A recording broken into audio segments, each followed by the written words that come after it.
All right. All right. So I'm American Grayson. This is Pure Politics. We are joined by Cassandra Spencer. I'm looking at your card for your new book, Impact. It's out now. It just came out a couple days ago. And could you tell me a little bit about yourself? And then I'm going to ask about your book. Okay. So I out of college, I was an Army officer. And but what mainly the book is about is I was a contractor at Facebook in 2017, 2018. I ended up becoming a whistleblower to Project Veritas, where I went on to become an undercover journalist. And so the book is kind of about my journey to becoming a whistleblower, and then some of the stuff that happened when I was undercover. And then obviously that takes us to now. Okay, cool. I want to ask a bit about the whistleblower stuff. You said you worked at Facebook. So what did that look like? What were you whistleblowing on? So this is back in 2017, 2018. So back then they were trying to be a little sneakier about the censoring thing. So when I was a contractor there, I started to notice on the back end of several prominent conservative pages, like an odd account note that I could see where it said like deboost live distribution. So basically like shadow banning, essentially. And so I kept seeing it, and it was only on the conservative pages. And so after a while, you noticed a pattern, and so I ended up taking the information and giving it to Project Veritas. Okay, I have a Facebook official Pure Politics that got shadow banned, so you probably know what was happening on the other side with that. Yeah, or at least I would have known what was happening back in 2017, 2018. But nowadays they're a little more blatant about things.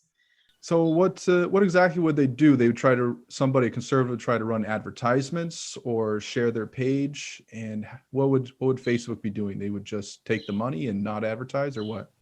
So specifically what the code that I found dealt with, and there were a few different things I discovered, but the code that I was seeing on the back end of pages dealt with whenever these pages would go live, making it to where it wasn't getting pushed out to their followers. It made it where their followers had a difficult time interacting with the content, and just deboosting the distribution, specifically on live videos, is what once we dug further into what the code actually meant, what it was doing. And then also I found several policy documents where they were basically trying to label people who are right-leaning as trolls. It was very thinly guised language. And I found a report where it outlined, they wanted to start assigning like a troll score to accounts, to where like if you were above a certain score, things would start happening. They talked about wanting to trigger special features leading up to elections. Just a whole bunch of stuff. It's kind of crazy Yeah, when that's you think really about it. serious stuff. Yeah. Did Yeah. they use keywords, or did they look at people's associations and the likes that they clicked? How did they find out who's a troll? So it was all those things combined. So whether you shared certain memes, they had like a toxic meme cache. So if you shared memes that were troll memes, depending who you were friends with, language you use, like specifically they called out words like if you use the term MSM, mainstream media, term red pilled was another one. And they had examples of troll content, which wasn't even anything that pretty mainstream stuff. Like the example that they gave in the specific document that I disclosed referred to Lauren Chen, roaming millennial. It was a video she made called "Why Social Justice is Cancer," was listed as their example of troll content. Interesting. So you put all this together and gave it to Project Veritas. How did you end up contacting with them, or did they contact you?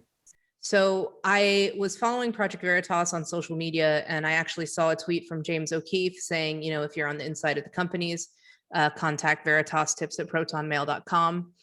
And so I kind of sent it over, and I didn't get too into it because I was still a little hesitant, obviously, like should I do this? Because I knew that I would likely lose my job, Yeah. which I did. And but I saw the tweet, and so I reached out, and things just kind of went from there. Wow. So I haven't seen it on Project Veritas. I kind of see a couple of their big clips. Did they do a big story on it, or they use your Yes. information as part of a bigger thing going on? No, so I was actually the first Project Veritas whistleblower. We actually debuted the story back in 2019, right before CPAC 2019. So people are always like, "Oh, I haven't seen it." And it's like, well, yeah, that story actually came out years ago.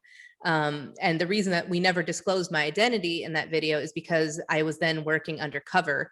So that was why I never became one of the whistleblowers who went public, was because up until last year, I was still working undercover. Cool, cool. So when your book on the card, I wrote down your little description too that I saw on LinkedIn, which is cool. Shared that on my page. It says that you were working undercover. So could you tell me a little bit, like what is that like? You're in there, you're pretending to be a leftist. How does it go?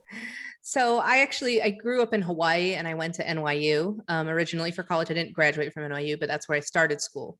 And so I had kind of grown up among the left my whole life. And so for me, becoming an undercover journalist, it was pretty easy for me to assimilate, and especially because I don't necessarily fit the look of what they think, a Republican looks like, which is fine. But it made it where I was very effective to go undercover with leftists because I knew exactly how they talk. I know exactly how they think. And so, I would spend sometimes weeks or months with these people. And, some of them are just people who have a different opinion than me, and others were dangerous people who, I question whether they should really be free on the streets. So like Antifa's type of people. Yes. There was a Bernie staffer who I met with him the first time, and I remember the producer contacted me and they're like, oh, you need to solidify his connection to Antifa. And I said, you guys just read the transcript. You haven't seen the video yet, have you? And they're like, well, yeah, why? I said, he literally has a giant Antifa sticker on his laptop. He's not trying to hide it. Yeah, why is it always these Bernie bros that are causing all the violence? I mean, it's not 100%, but even when that guy opened up on the Republican baseball game and shot a Republican lawmaker, that guy was a big Bernie bro. And then you have these guys who worked with the Bernie Sanders campaign that have been promoting violence all last year. Right. And I was actually one of the undercover journalists on that clip where the guy was talking about putting Republicans into gulags and re-education camps. That was, you hear a girl's voice off to the side, kind of like nervously laughing. That's me. So, because that was extreme, even after I had been working undercover for a while at that point, and hearing someone openly talk about like, oh, liberals get the wall first. And, we should, wow.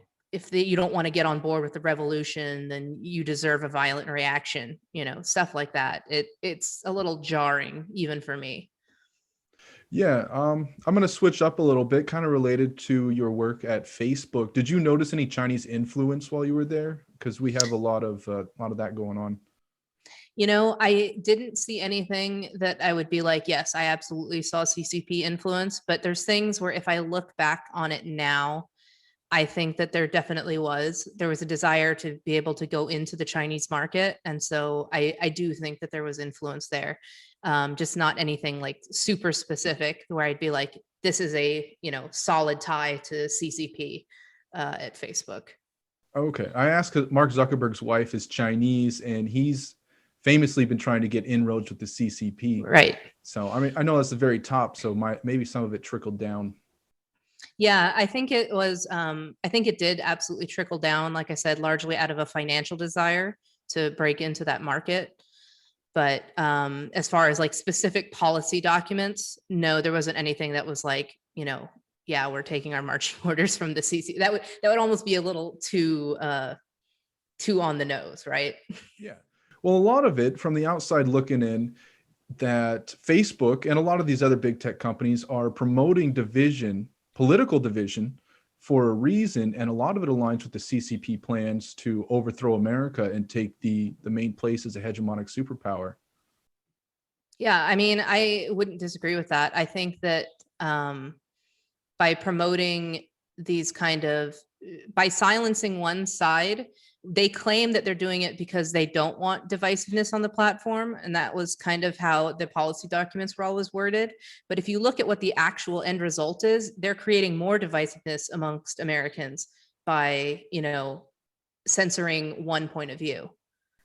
Well, yeah, that's how we come to a consensus and how we understand each other when we're able to talk it out. And when you have one side completely shut down, you get this just insane imagining of what they could possibly be. So it's not like we're exchanging information anymore.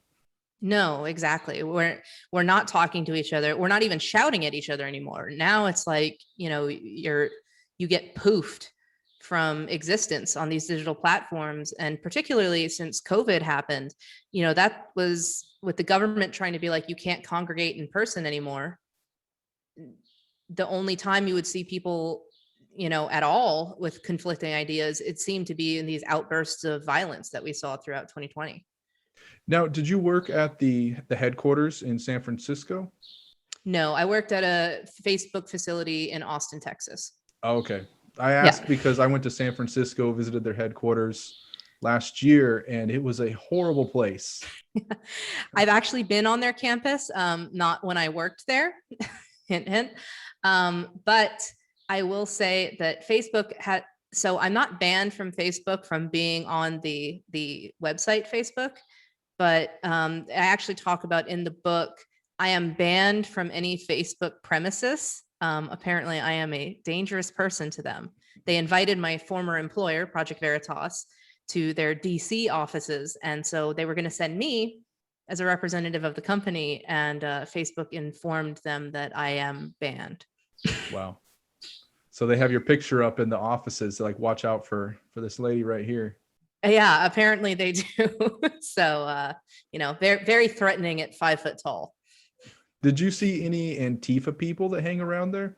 When I was in San Francisco, obviously a lot of homeless people, a lot of violence. But on your campus, it seems that's more of a conservative area, probably. I haven't actually been there. No, Austin, I always joke, is kind of like the love child of Portland in the Bay Area.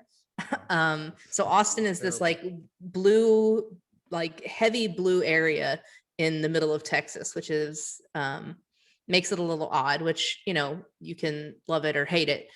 But as far as Antifa goes, yes, I do think there were Antifa influences even at Facebook. One of the stickers that I would see passed around and on lots of laptops, it said, this machine kills fascists, which, I'm not opposed to the premise, but I said, what do you define a fascist as? That's where you and I are going to have a disagreement.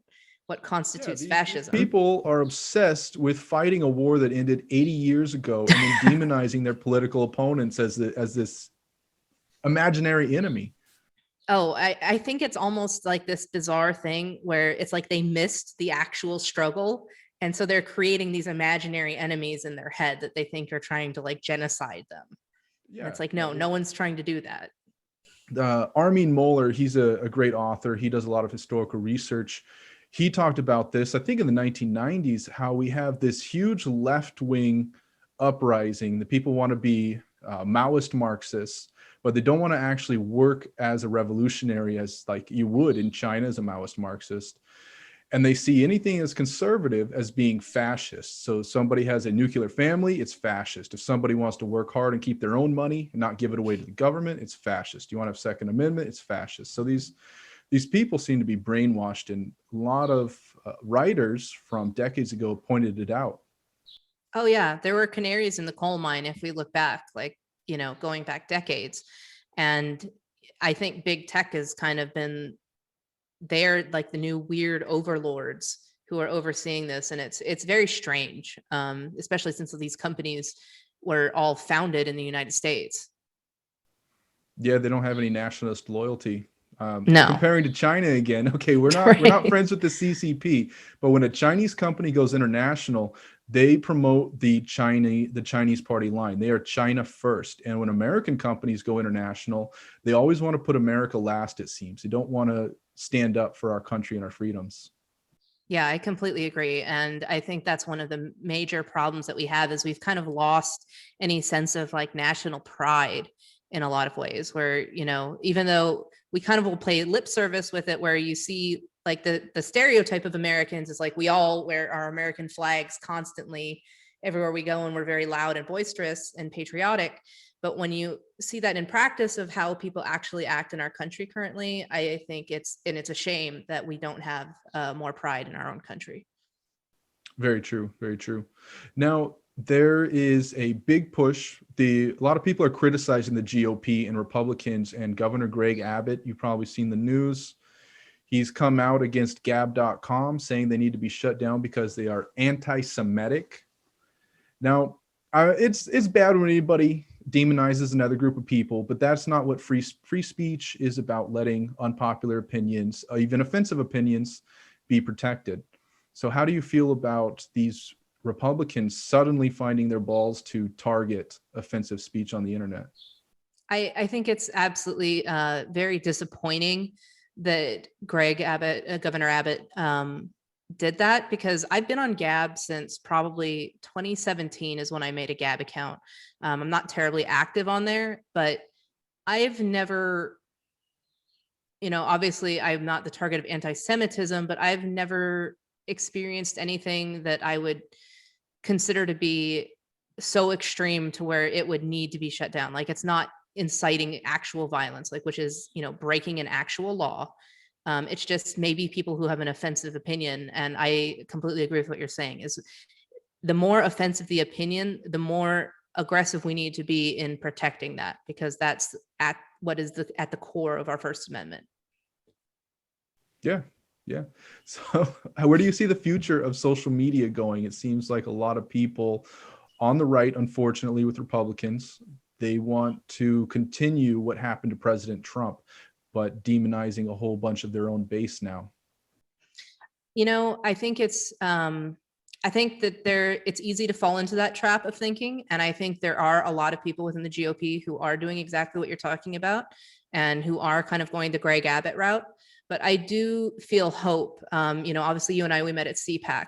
There's a lot of younger Republicans who are the ones who are being the ones to lead the charge and be like, no, wait a minute, you're demonizing all this group of people. They haven't done anything illegal. They haven't committed violent acts against anybody.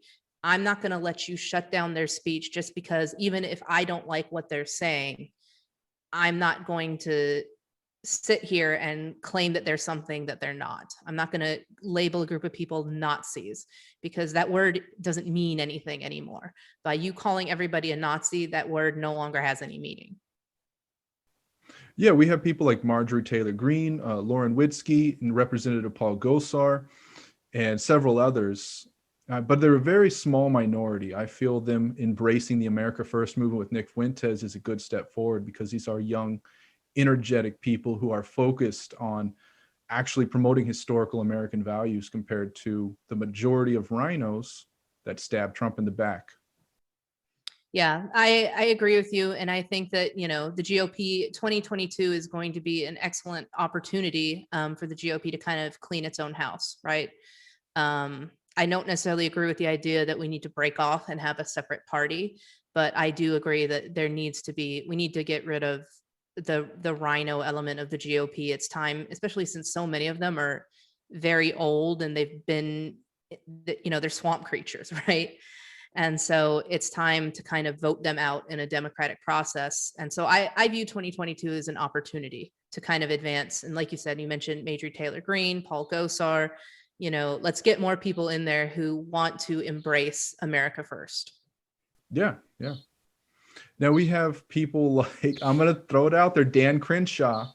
We love him because he's cool. He's a war hero. He lost his eye. He looks like a badass. But even he decided to twist that knife into Trump's back when it came for as a moment to stand loyal.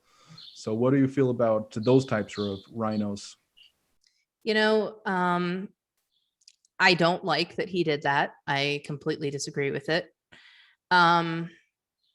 But at the same time, I'm still willing to have a conversation with the Dan Crenshaws of the world, because they're not actively working I don't feel confident in saying that Dan Crenshaw is so far gone to where he's actively working against our country.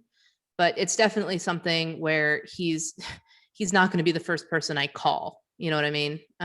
He's not going to be someone that I prop up as what I want the direction I want the party to go in.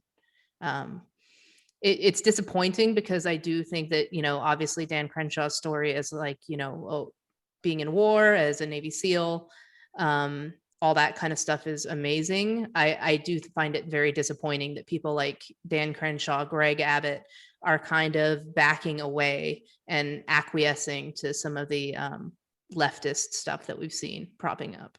Would you ever consider running against him? I know you're from Texas as well, right? Well, I don't live in the area that he lives in. He's like Houston area and I'm the Austin area. But I think that if I ever did decide to run for office, which is something, you know, I've kicked around, I don't think he's the biggest problem, if that makes sense. Like there's I other agree with people that. who I think need to go first. Like let's say the Liz Cheneys of the world who need to get, we need to get out of the GOP before we need to worry about Dan Crenshaw. Do you now I'm going to say it, circling back to your time at Facebook. We know in the beginning in 2016, we had the Never Trump Republicans. We had the Koch brothers, the Lincoln Project came out. Were these people ever involved with the Facebook censorship? Did you get any of their input to kind of make it look like this is a bipartisan effort?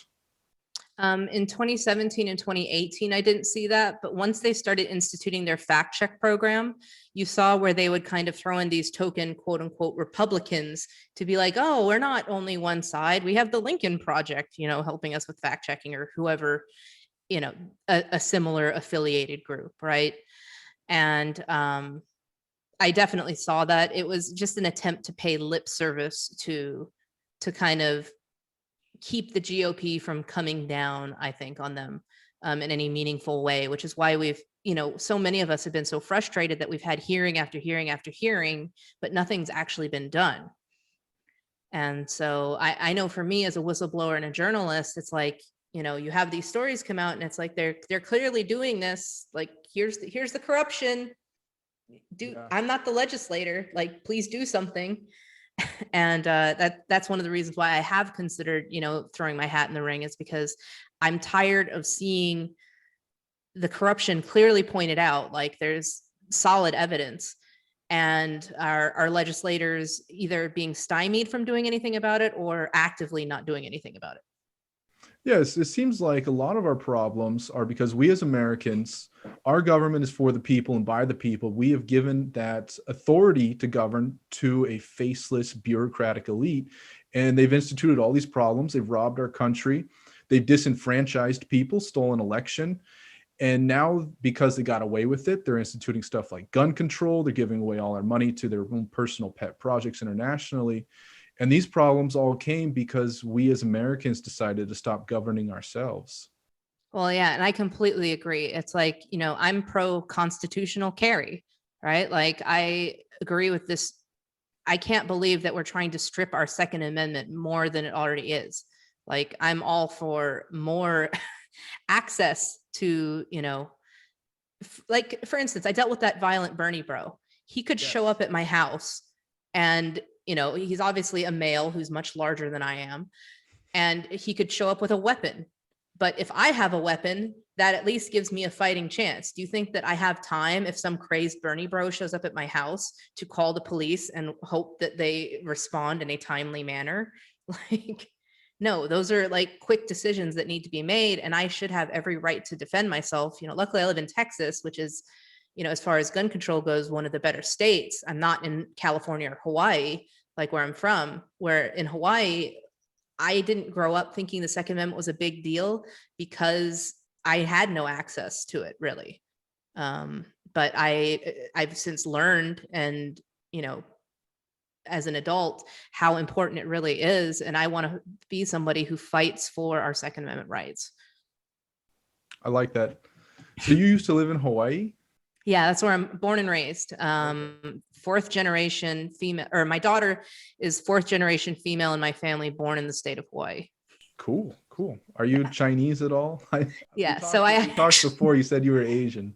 Yes. So my mother is Chinese and Japanese, and then my father is Caucasian.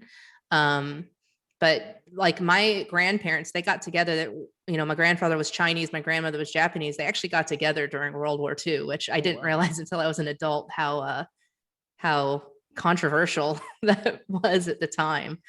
But yeah, I'm half Asian, as almost everyone in Hawaii is like mixed because, it's just the nature of the state, right? Like you have people from all over the place in this tiny island that's isolated from the rest of the world.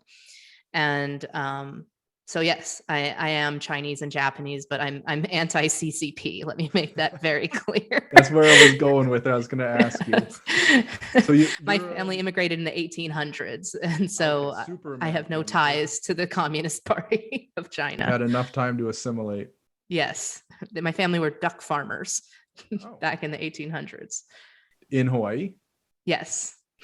That's very cool. All right. Well, heck, tell me a little bit more about your book, and then we're going to wrap up. Oh yeah. So like I said, now that I have hard copies and I'm not walking around with a laminated copy of the cover, this is the book Impact. It's available on Amazon. As of last night, we got bestseller status on Amazon. Oh, awesome. I know a lot of people don't want to buy from Amazon, and I don't blame them. For this week, I don't know when interview is going to go live, but we discounted the Kindle price to 99 cents as a first week promotion, and also to encourage people to also get a hard copy, because with how the tech censorship is now, they're even censoring books. With the Kindle version, it could vanish at any time if Amazon so decided. But with a hard copy, obviously, then you have a tangible product in your hands. Yeah, I'm going to put this on YouTube, and there is going to be a link in the description down below. So I'll Awesome. go find that and plug it. Awesome. Well, thank you, Grayson.